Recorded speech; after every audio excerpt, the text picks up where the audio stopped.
So now if the entire water vapor in the product mixture has condensed to liquid, that means that vapors enthalpy also we are trying to extract out. So the calorific value now what we get is called higher calorific value, because we are also adding the latent heat of vaporization of water vapor. So water vapor condensing to liquid, that heat also I am extracting. So that is called higher calorific value or higher heating value. Okay. Now on the other hand, the other extreme is if water is assumed to be entirely in vapor state, I don't condense even a bit of that, then what we get is called the lower calorific value. Please understand the calculations. We know the products, we have products. What is the product enthalpy we are going to substitute there?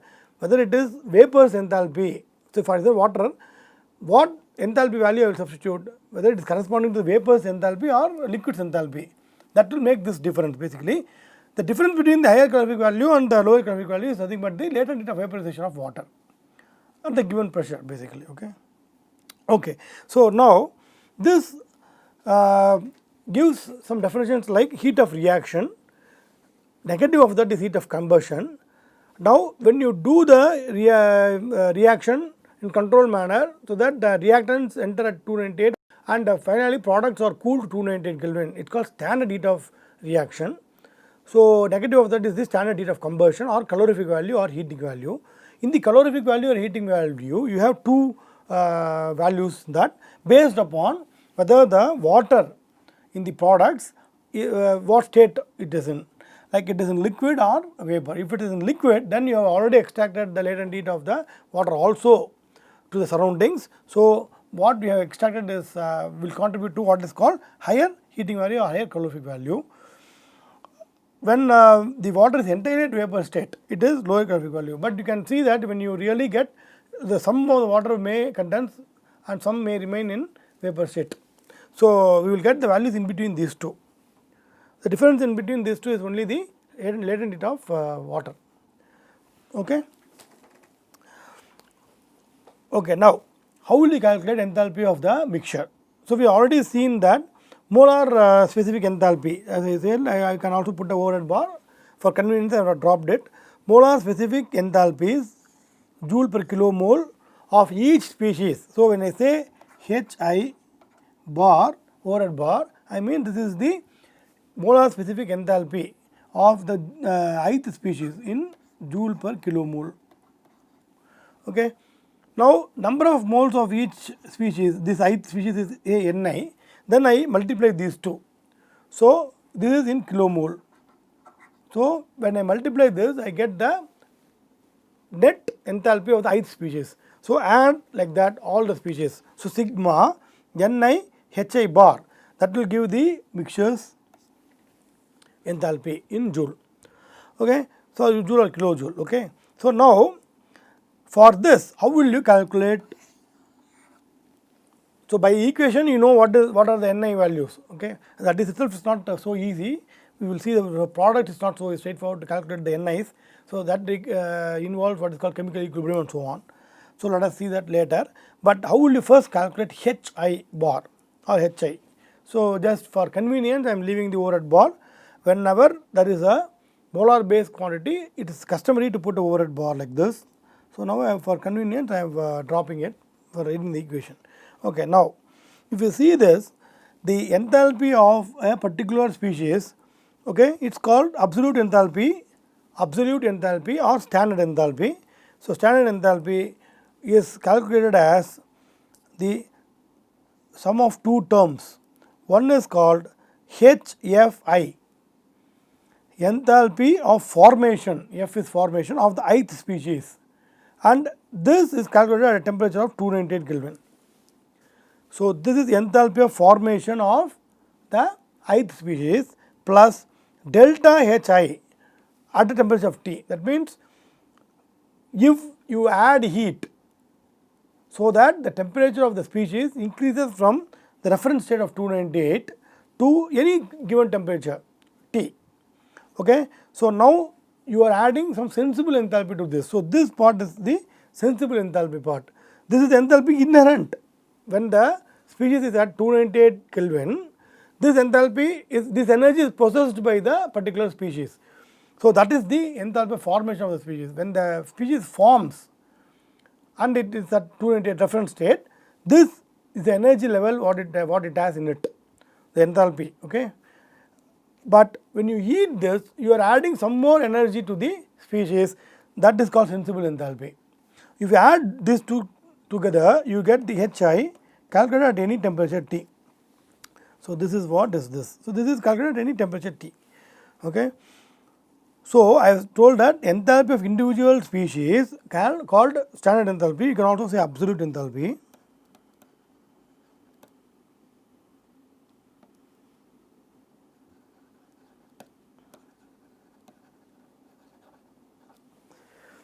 Is the sum of enthalpy of formation, we call it standard enthalpy because it is at 298 Kelvin. So, standard enthalpy of formation of ith species and a sensible enthalpy of the ith species in order to increase temperature from 298 or in order to increase energy level when the temperature is increased from 298 Kelvin to the given temperature T. Okay. So, this is the definition of the absolute enthalpy, enthalpy of formation of the particular species plus its sensible enthalpy. Okay. Now, how to find these values? Let us take enthalpy of formation. Standard enthalpy of formation is the standard heat of reaction. When I form a species by a standard method, then I get standard enthalpy of formation. Okay. So, now when a species is formed from the basic elements. Okay, now we have to define some basic elements. Basic elements what we define are oxygen, O2, oxygen molecule. Please understand O, oxygen atom is not a basic element. Oxygen molecule is defined as a basic element. Similarly, nitrogen molecule, hydrogen molecule, these three are the gas element molecules which are defined as basic elements. And solid carbon, graphite is also defined as a, so one solid and three gaseous substances are defined as basic elements, okay, because they occur naturally. So, you can see that in air O2 and N2 are present, hydrogen is also present in water. So, too much of hydrogen is present from water, if you can get this, but anyway the methods of getting that is different. But what I am saying is these are all the molecules which are naturally occurring. Similarly, carbon in solid form is naturally present. So, these are all the basic elements for which we assign the standard enthalpy of formation value, okay, for these naturally occurring species is assigned a value of 0. So, they do not form, they already exist, okay. But all other species, all other compounds etc. form from these elements, okay. And when they form from these elements, you have to involve a reaction in which the basic elements are supplied as reactants. Ignition occurs and the product are formed. The product, what is the product? Particular product that is formed, and the product is cooled to 298 Kelvin standard temperature, and you extract all the heat. You know precisely measure what is the heat revolved. That is the standard heat of formation. Okay. So, example, let us take methane into consideration. Methane standard enthalpy of formation is obtained by considering the reaction between solid carbon and hydrogen molecules, okay, gas, to form CH4.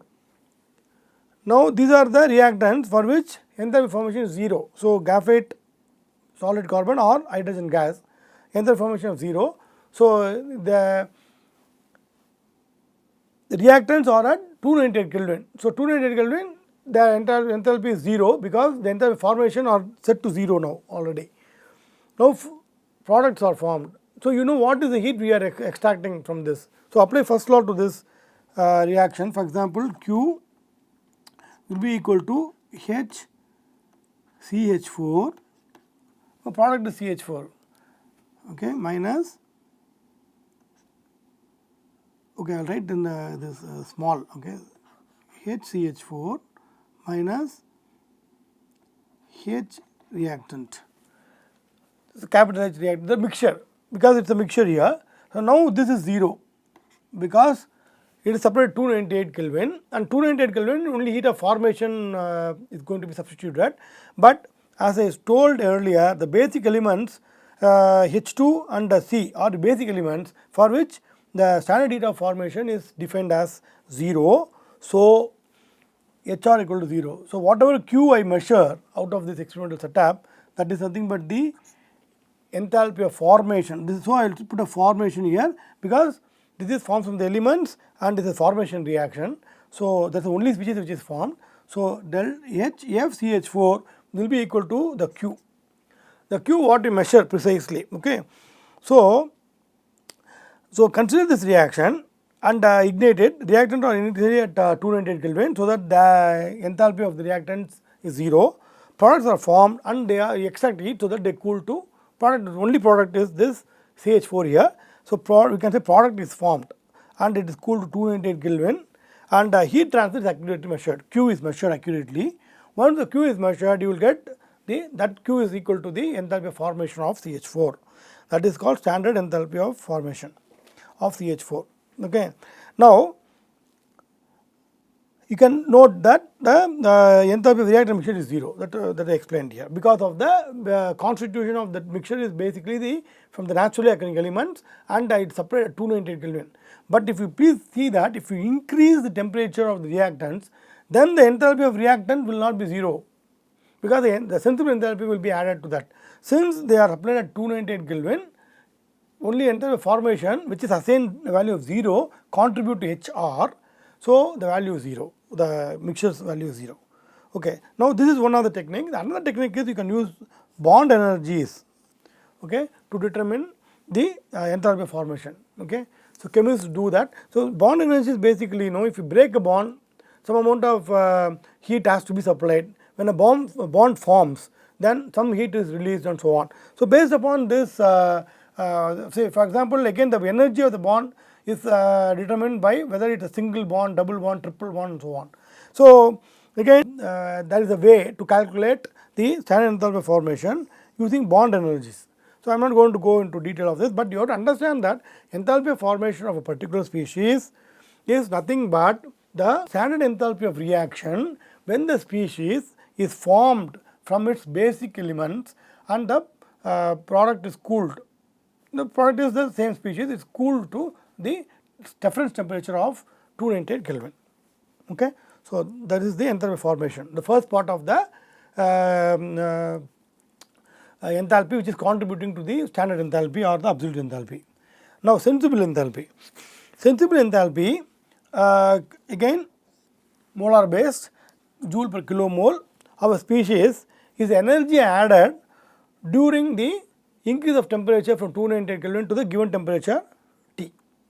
Okay. Now, we can say that this delta Hi can be written as, so this is an integral of Cp dt. Cp is the specific heat at constant pressure, that itself is a function of temperature, we have seen that.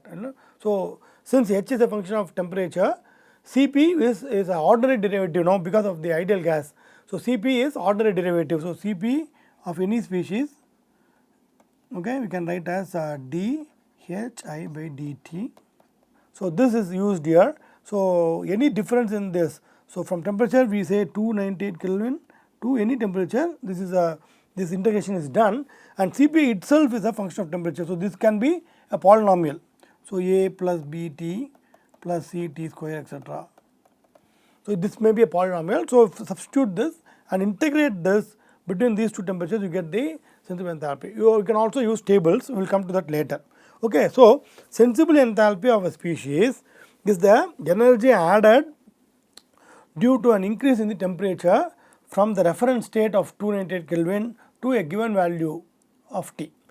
This is calculated using molar specific heat of the species at constant pressure, molar specific heat at constant pressure of the species, which is defined as a polynomial. Normally, the specific heat of the species is correlated as a piecewise polynomial functions of temperature. So, for example, from 200 Kelvin to 1000 Kelvin, it may have one equation.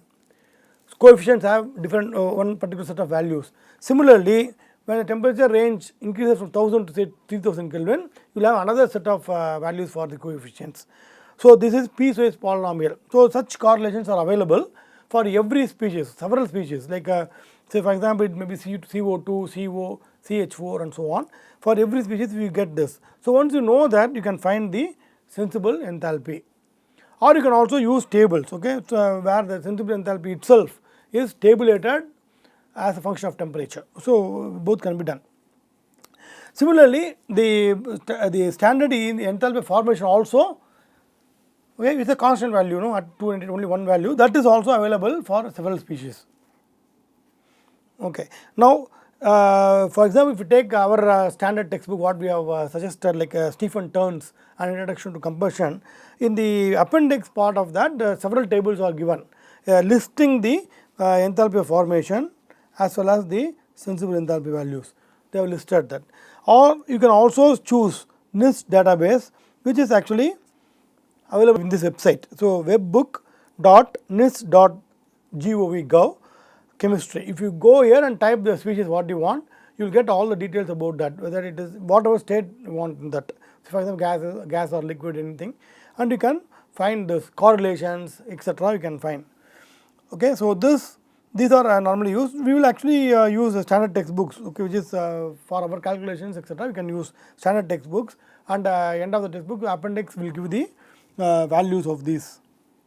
Okay, so I am just trying to explain some the list of tables from that particular textbook. For example, you take Turn's textbook. This is the way they give the.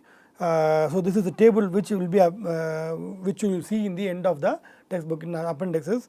So let us take one particular species here, say CO, carbon monoxide. So molecular weight is given, accurate molecular weight. Then enthalpy of formation. So enthalpy of formation, basically when you say enthalpy of formation at 298, it refers the standard enthalpy formation. So we can also do this experiment in some other temperature, no? So that is what gives the differences, but we do not want any difference. We want only at the 298 Kelvin reference state, for which we are going to do all the calculations. So this is standard enthalpy formation of this particular species is given in kilojoule per kilomole. You can see minus 110541 kilojoule per kilomole for CO. It is a negative, meaning the heat of reaction is negative. That means when the CO forms, it has a lower energy level than the reactants. But for example, what surrounding is going to take us positive. Okay, now this is a typical table. Actually, it runs from 200 to 5000 Kelvin. So you can see the temperature 200 and the reference state also is given here, and the temperature increases slowly. I am not giving the full table here. What they have given here, Cp as a function of temperature here, then the enthalpy at a particular temperature minus this enthalpy, standard enthalpy formation. So that difference they are given, that is nothing but delta H. So this is what delta H is. So this delta H is given here. So H, so one more nomenclature which when you follow Stephen Turn's, one more nomenclature is, see I have already defined the nomenclature of overhead bar, which is the molar specific. It is in kilojoule per kilomole. So molar specific quantities we use overhead bar. Okay, what is the meaning of overhead 0 here? Overhead 0 or overhead O, this is the atmospheric pressure. So the represent the atmospheric pressure.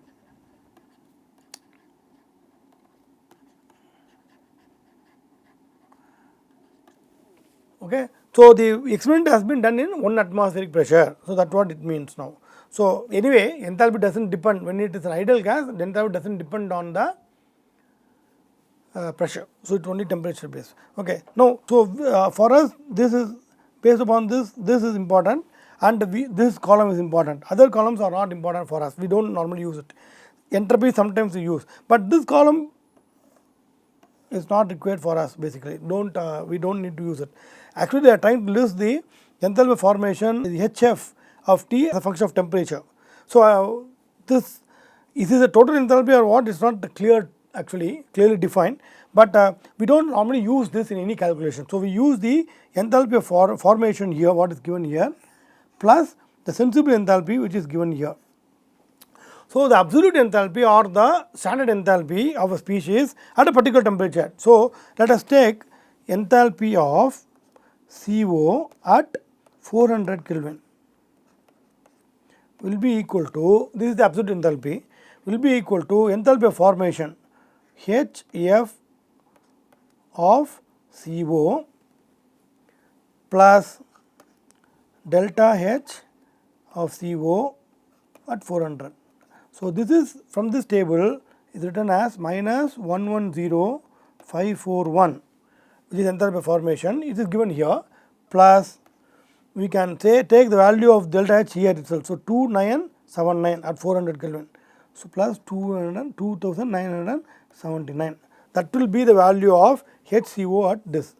So, for each species at a particular temperature, I can get the enthalpy by adding the enthalpy of formation which is given here, plus corresponding to the temperature you take the third column value that you add to this.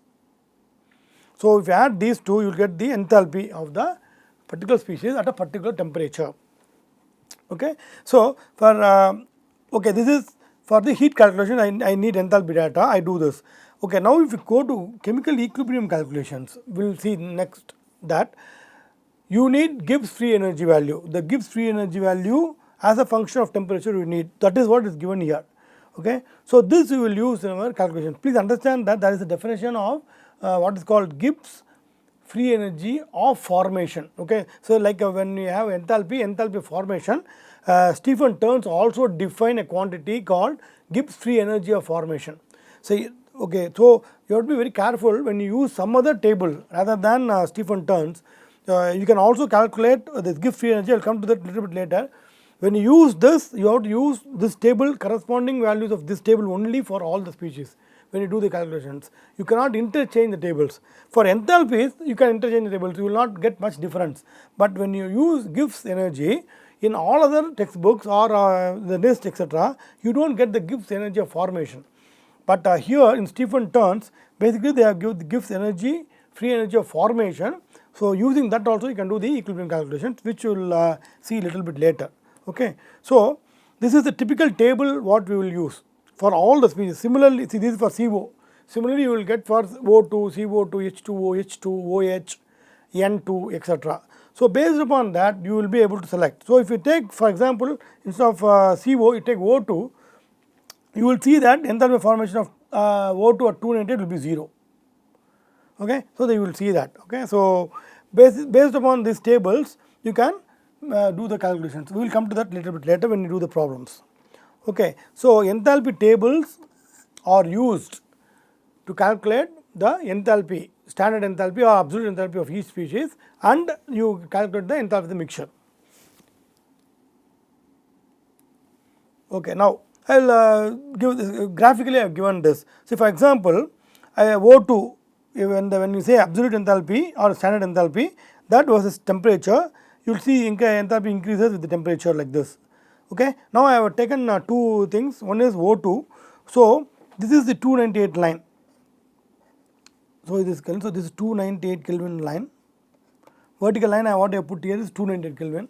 So, now you can see that for O2, the absolute enthalpy value is 0 at 298 Kelvin. But for O it is not so, because O is formed from O2. O2 is basic element. O2 is a basic element which is naturally occurring. So, it has a 0 value at 298 Kelvin. This is 298 Kelvin. It has a 0 value.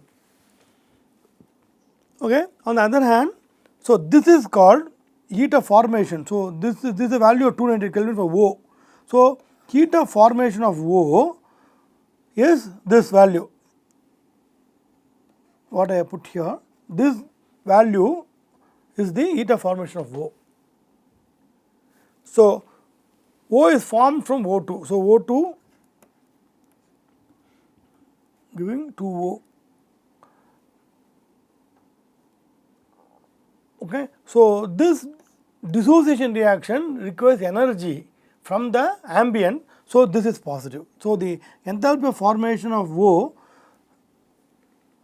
is positive. So, positive. So, H F O is obtained from this equation. So, this is positive basically. When you have to supply heat to break the O2 molecule to get O.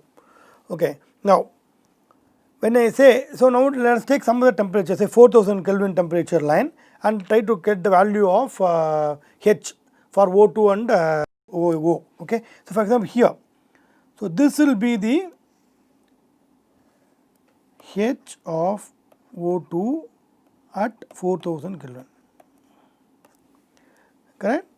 This is the value of enthalpy. So, this is this, sorry, not this value. So, this is the value. Okay. This distance, okay, that is the value of HO2 at 4000. So, 0 enthalpy formation plus sensible enthalpy when the temperature rises from 298 Kelvin to 4000. So, that is the value. So, this is the value here. So, this value I would take from this y axis, and that will be the HO2 of at 4000. Similarly, okay, now for here, what is delta H of O, for example? So, delta H of O2, so this is nothing but delta H of O2 where temperature is at 4000, because HF is 0. Now, if you take the value of absolute enthalpy or standard enthalpy for the O, now you have enthalpy formation. Okay. So, this will be this adds up two things. Enthalpy formation of O is like this, here enthalpy formation of O plus the sensible enthalpy from this point. So, whatever be this value at 4000. So, this value. So, you have to add these two to get this H of O at 4000. So, even if you take standard basic elements like O2, N2, H2 and graphite, when they are 298 Kelvin, its enthalpy is referred like assigned a value of 0, but when they are heated up to higher temperatures, you get values of enthalpy. So, you have to add sensitive enthalpy to that. So, absolute enthalpy of a species is the sum of the standard heat of formation and the sensible enthalpy. When the temperature is different from 298, sensible enthalpy has to be added. So, that is the thing here. Okay. So, for a particular species you can take this. So, you have to refer tables or NIST database to extract these values and substitute in your problems, in your calculations.